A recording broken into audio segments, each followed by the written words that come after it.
Hello everyone, and welcome to this week's episode of Better Horses. We are near Rolla, Missouri on a beautiful ranch called C-Bar-K. We've got horses, we've got cattle, and a very special guest. And you know what? He's a modern day Roy Rogers, and he grew up in Wyoming, and we're glad to have him here in Rolla, Missouri. Everyone welcome professional horse trainer, Ken McNabb. Hello, Ken. Hey, thank you, Ed. We're so glad you're here. Thank you, Susie. It's a pleasure. So we are excited about this episode. You have been doing an amazing job at a clinic. Can you give the viewers just a sneak peek of maybe what they're going to learn in this episode? Sure. We're going to talk about how sensitive the horse's body is and how sometimes we overuse our body, how to lighten up our cues to the horse and wait for his response, and how important the release is. We are excited. This week's highlights are coming up next. Hello everyone, my name's Ed Adams. And I'm Susie Arbo. And I'm Ken McNabb, and welcome to Better Horses. We begin with Mike Kehoe, Lieutenant Governor of the state of Missouri. Everyone knows Mike is a successful businessman and politician, but few realize he's a champion cutting horse rider and a productive cattle farmer. Our team was thrilled to ride with Mike at the C-Bar-K Ranch, a 700-acre farm located in mid-Missouri. As promised, Ken McNabb, a lifelong horseman. Ken has spent countless hours in the saddle, many of them behind a microphone, teaching in equine expos, horse shows, horsemanship clinics, and through RFD TV. Ken's methods are commonly ascribed to the natural horsemanship, persuasion of training, working with the horse's natural inclination towards learning and rewards. So before you saddle up, stay with us for an exciting episode here on Better Horses with Ken McNabb, proudly airing on your local broadcast television station. And also airing on RFD TV and the Cowboy Channel. We'll be right back.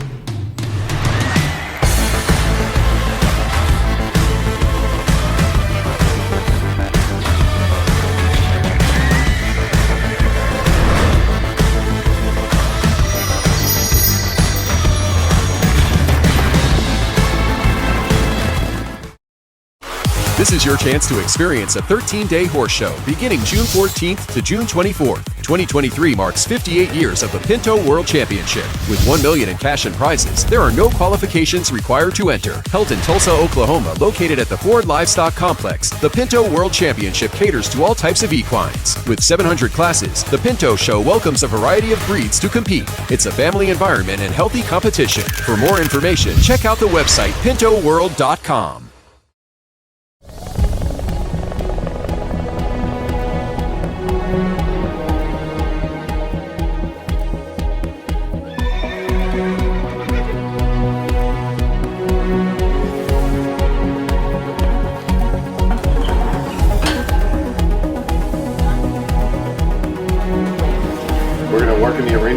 Try to wait out the weather, and then we're going to head outside.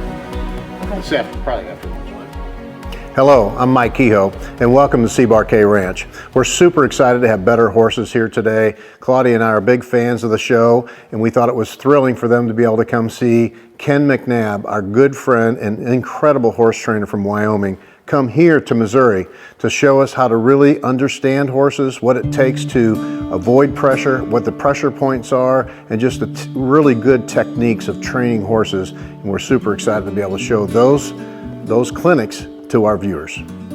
The top thing we wanted to focus on with Ken when he arrived here was how to really understand what the horse is feeling and how the human interaction works with that horse. What are the pressure points? What does the horse feel? What does the human feel? And how to kind of mesh that together to get a better performing horse. Well, we first met Ken a couple of years ago at his Diamond McNabb sale that he has the first weekend of every June. And of course, lots of people know who Ken McNabb is, but our research on him wasn't only that he was a great hand with horses and that he represented high quality ranch horses, is that he had the same values that our family has. What Ken does really well is he identifies the 11 riders we had in the round pen at one time into who kind of knows a little bit more about horses, who kind of is somewhat comfortable, and then who has probably never been on a horse before. And he quickly divides those people up in his mind, and he's able to communicate with each of those three groups precisely what they need for the skill level they represent. It's an amazing skill. It's something that I really appreciate that somebody has. It's very much a leadership quality skill, which we look for in our job all the time. And Ken has amazing ability to be able to communicate and understand those various levels and get his point across. We selected our riders today based on people I've grown up with. I grew up with the Sinclair family out of St. Louis, a very famous automobile family that raised me and taught me everything that I know and got me to where I was before. We've always been like brothers and sisters with each other. I learned to ride horses with the Sinclair family. They've been to the sale with Claudia and I several times, and we thought it would be great to have Ken come down after we've acquired several of his horses, and we're very pleased with what we bought. Just to help us kind of get them fine-tuned a little bit. Part of the clinic is going on a trail ride with Ken, and he really has the ability as you're riding on the trail to help you. Whether you're an experienced rider, he can give you some quick techniques that you might want to think about, or that middle rider or that beginning rider. We had all of those three classifications of riders on the trail, and Ken was able to communicate with each one of them in a way that you can't do in a round pen, because on a trail, real things happen that you're not ready for and the horse is not ready for. So being able to react and work with that horse and rider is something Ken is very good with in the outdoor setting. Hi, I'm Mike Kehoe. We're here at the C-Bar K Ranch in Central Missouri. We'll be back with more better horses.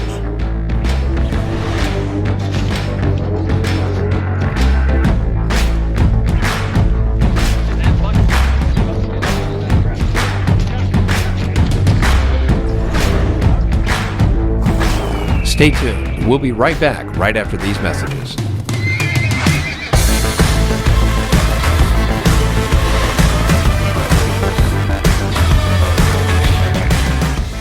Hi, I'm Tommy with Heritage Tractor. Whether you're looking to maintain your yard or your whole ranching operation, Heritage Tractor has John Deere mower and tractor packages that make work fly by. With a variety of horsepower and attachment configurations, we have a package that best fits your needs and budget. To learn more about these exclusive packages, visit us in store or online at heritagetractor.com. Legendary products, extraordinary service, that's our heritage. We're here for the hardworking, the resilient. We're for the people who measure their days by what needs to get done, not by hours. Where kids learn responsibility at a young age and generations work side by side. Where work doesn't pause for holidays or bad weather. It just gets harder. Where value and hard work means more than the clothes you wear. We're Kleinschmidt's Western Store, Higginsville, Missouri. What do you get when you bring together one of the biggest names in veterinary medicine with one of the most caring and committed teams of horse health experts in the industry? You get a vaccine portfolio known for its quality and safety, a pharmaceutical line you can rely on to help manage pain and support performance. You get the products, programs, and people of Merck Animal Health.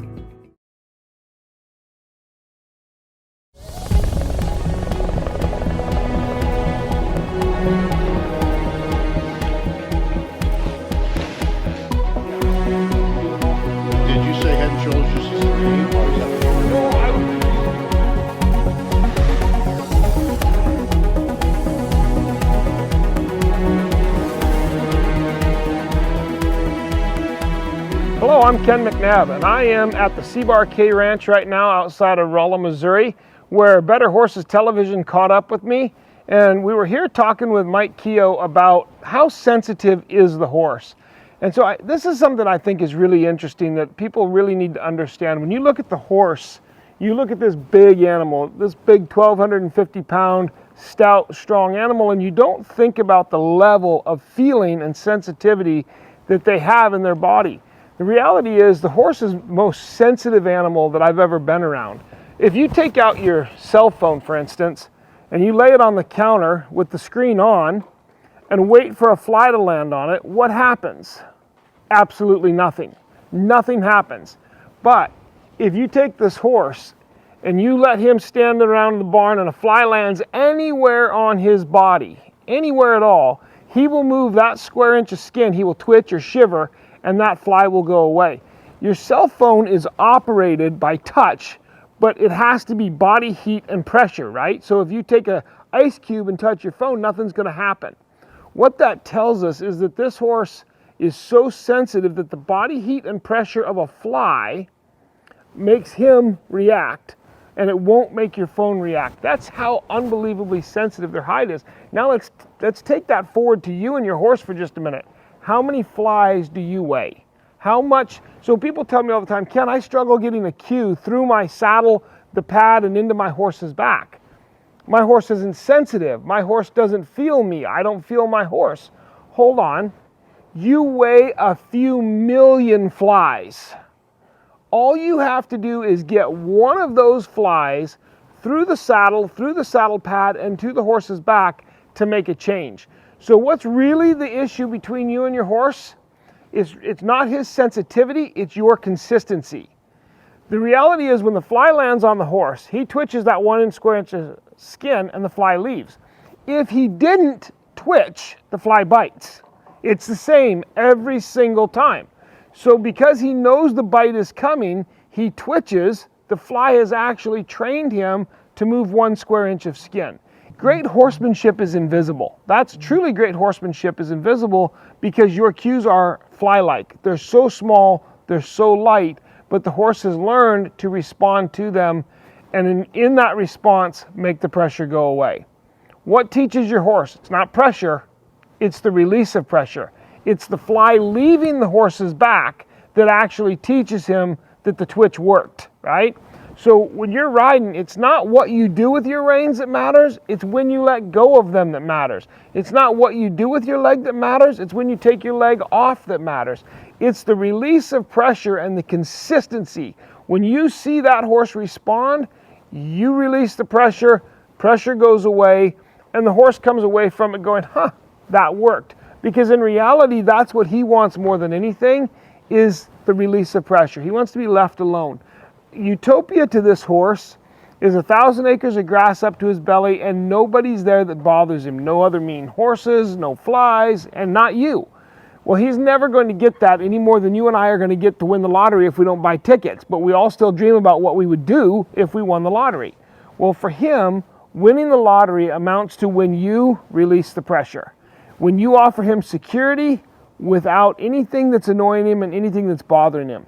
Once you understand that, your ability to communicate with the horse goes up untold degrees, because all of a sudden you're speaking the same language that he's speaking. You go from being a passenger on his back to an active rider who understands what he's doing and understands how to manipulate that into what we want.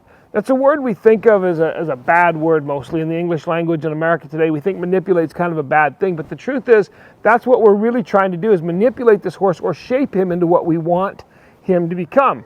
Visualize him as a lump of Play-Doh. So our way of staying safe with them is to make sure they understand our leadership. We don't let them run off and go through the barbed wire fence because they're looking to us for leadership. The only way they understand our leadership is through that release of pressure. The only way they understand our leadership is through that consistency that we do as we approach our horse. Hey cowboys and cowgirls, don't go anywhere. We have more better horses coming your way. For over 150 years, we've been working towards today. Because somewhere, today is somebody's first. Today's the first time she beat Dad, a day he'll never live down. For some, it's the first time on the range, and for others, the first tournament of the year. No matter what today is, we'll be ready, because our legacy was founded on being there for your first, and will be there for your last. Winchester, the American legend. In 1956, the Pinto Horse Association of America was formed to welcome all types of equines and maintain their show records and pedigrees. PTHA currently has over 88,000 members with 157,000 registered Pintos. There are currently 3 separate registries: the Color Registry, the Solid Registry, and the Long Ear Registry. We welcome all levels of competition within a family-friendly environment. Become a member, register, and add value to your horse. For more information, check out the website pintoworld.com. Those of us who devote our lives to the animals we love can recall a kind of dawning, like a seed planted deep within us and it'd taken root and begun to grow. It's why our family built a company dedicated to supporting the animals we all care for and this lifestyle we share.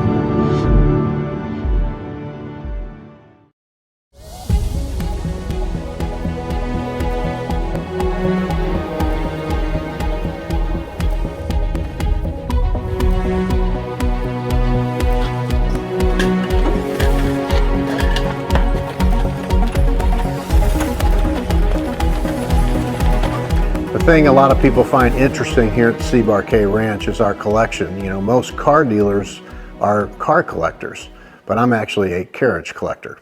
And Claudia and I have had the great pleasure of traveling around the state and the United States and actually international, finding different carriages that we think fit the farm, that people enjoy taking a ride in, that are just unique.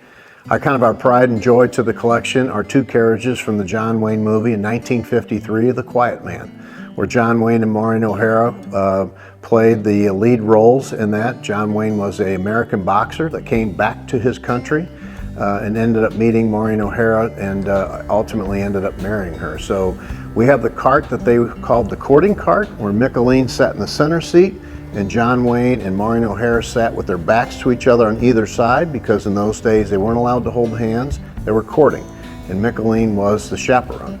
And then after they ultimately got married a little later on in the movie, John Wayne bought Maureen O'Hara a tub cart. And we were able to acquire both of those carts and have been to Kong, Ireland, where that movie was filmed, to verify these carts were in fact the ones used in the movie. So they're a lot of fun. We also have a stagecoach and a stage wagon that we use to have our team pull. The stagecoach is a replica of about an 1850s version. And then the stage wagon is actually a replica of an 1890s Julienne stage wagon. Multiple things that we have around the farm to entertain people with, tell stories about. We think that's what makes part of our ranch kind of interesting to folks who come and visit. So part of our carriage collection here at the C-Bar K Ranch is a Vis-a-Vis, which is a carriage that's a remake of about a 1870 model face-to-face carriage in the back with the driver up front. And then we have two different versions of a doctor's buggy. One is the traditional doctor's buggy with the fringe on top that you would hear about in the song. And the other one is a doctor's buggy that's a convertible. Both of them are two-seater, so typically 4 passengers. We also have a 1910 Wilcoat buckboard wagon. Some people called it a flower wagon, and it was built in Lynn, Missouri. It is an original, and we've totally gone through it and had it redone to where it looks very presentable today. It does not have the suspension some of the newer carriages of today have, but it is the true wagon that you saw going across the Oregon Trail that settled the West. You have to have a horse that you get along with, no matter who else tells you it's a good horse. I started driving hitch teams when I was about 20 years old. Again, my mentor and person who raised me in business, Mr. Sinclair, taught me a lot about teams, and I became fascinated with it and loved to have teams. We've had 3 different sets of Belgians, each about 10 or 15 years apiece, and we very much enjoy hitching those teams and driving them. And then for a buggy horse, you just have to get one that is not excited, because some buggy horses can be pretty hot, and you have to have one that's willing to stay in the harness for a while. And in our Ozark farm country, you have to have one that's used to not only going uphill but downhill, and that's just as challenging for a horse as pulling something is stopping what's on their back. So again, finding that right buggy horse that fits you and the terrain you're going to be using on is very important. But once you do, it's an incredibly enjoyable afternoon to go out and have a buggy horse and a nice convertible buggy behind you to take your family out in.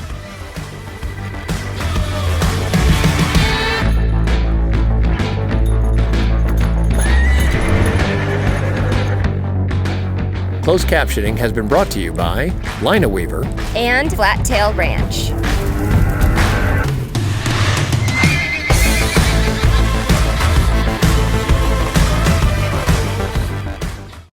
For over 150 years, we've been working towards today, because somewhere today is somebody's first. Today's the first time she beat Dad, a day he'll never live down. For some, it's the first time on the range, and for others, the first tournament of the year. No matter what today is, we'll be ready, because our legacy was founded on being there for your first, and will be there for your last. Winchester, the American legend. This is your chance to experience a 13-day horse show beginning June 14th to June 24th. 2023 marks 58 years of the Pinto World Championship. With $1 million in cash and prizes, there are no qualifications required to enter. Held in Tulsa, Oklahoma, located at the Ford Livestock Complex, the Pinto World Championship caters to all types of equines. With 700 classes, the Pinto Show welcomes a variety of breeds to compete. It's a family environment and healthy competition. For more information, check out the website pintoworld.com. Those of us who devote our lives to the animals we love can recall a kind of dawning, like a seed planted deep within us and it taken root and begun to grow. It's why our family built a company dedicated to supporting the animals we all care for and this lifestyle we share.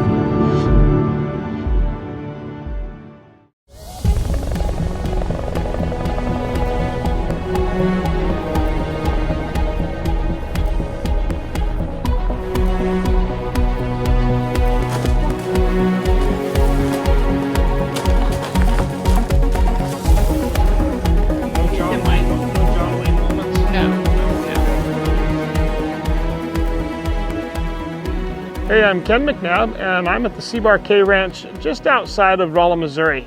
Today I've been working with the St. Clair family and the Mike Kehoe family in a private clinic. We've been having a ton of fun. We've talked about everything from the sensitivity of the horse to understanding a cue system, a pre-cue, a cue, and then an enforcer. We've talked about being soft in our hands and in our seat and our legs and how to lighten ourselves up so the horse can actually respond softer and lighter himself and make it easier on the horse. And then we've also talked about man-made obstacles, how they actually affect our natural obstacles when we're outside, how to deal with obstacles, both man-made and natural. So really that's kind of a lot of what we've worked on. And when you start working on obstacles, what you really are getting into is a matter of pressure and release. That's really all that an obstacle is. When the horse makes the wrong decision, he turns away from the obstacle, he does whatever, you keep the pressure up. When he comes back to the obstacle, you release. And so what we're in effect doing is we're causing the obstacle to become the release. We're causing the obstacle to become his place of comfort, where he wants to be, where he wants to go. So we're making it so that that horse starts looking at the creek that he's crossing, or the yellow line on the highway, or the blue tarp in your arena, or the bridge, or the noodles, or whatever it happens to be, what he thinks is scary, right, and he's unsure of. So we use man-made obstacles to recreate his reaction to us in natural obstacles, so that we're in a safe environment where we can actually manipulate the horse's body safely and teach him a yes answer and a yes response. Because in the end, that's really what we want, is for our horses to respond positively with a yes. So we start developing that yes right here in the arena. We come up to something like the bridge or the noodles, or we use a big exercise ball, or whatever the obstacle may be. When he says no, we redirect, right? I don't discipline, I don't punish, I redirect. I bring him back to it and say no is not an acceptable answer. So I give the horse a choice, right? You can say yes or no. When he says no, I just ask again. Say, here, let me ask you the same question again. And so it's like hitting redial on the phone. I call you up and your phone is busy. I hang up and hit redial.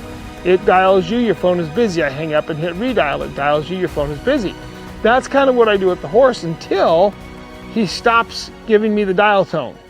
When all of a sudden the horse says, oh, hey, right there, then I release all that pressure and just let him take to the obstacle. And when you do that, it builds a long-term comfort with them.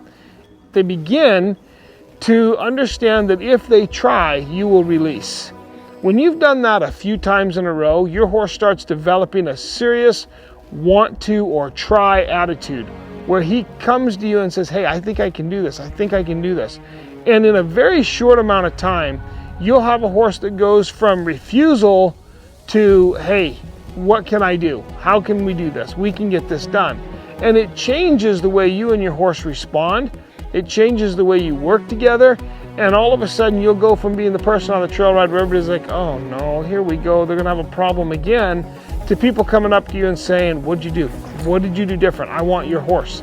Because now he's trying everything. And so we saw a little bit of that today.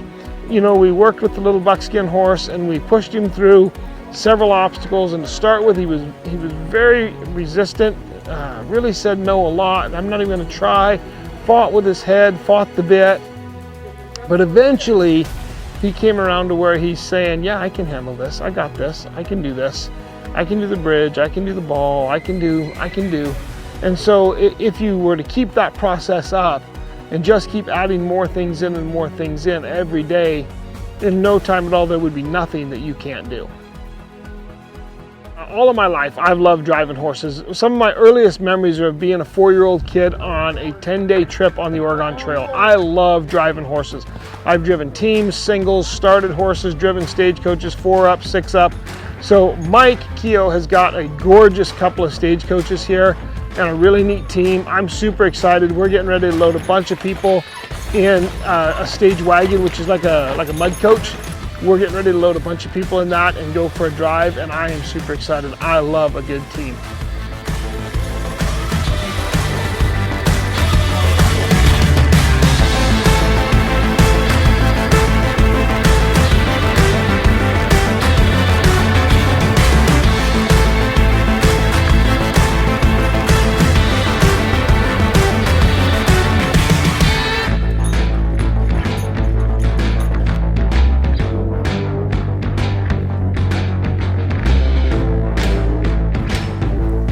Hey, thank you for watching Better Horses.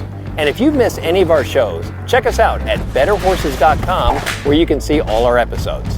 You can also follow us on Facebook or listen to any of our podcasts right from your mobile device. And don't forget our newspaper coming out 5 times a year. You're gonna love it.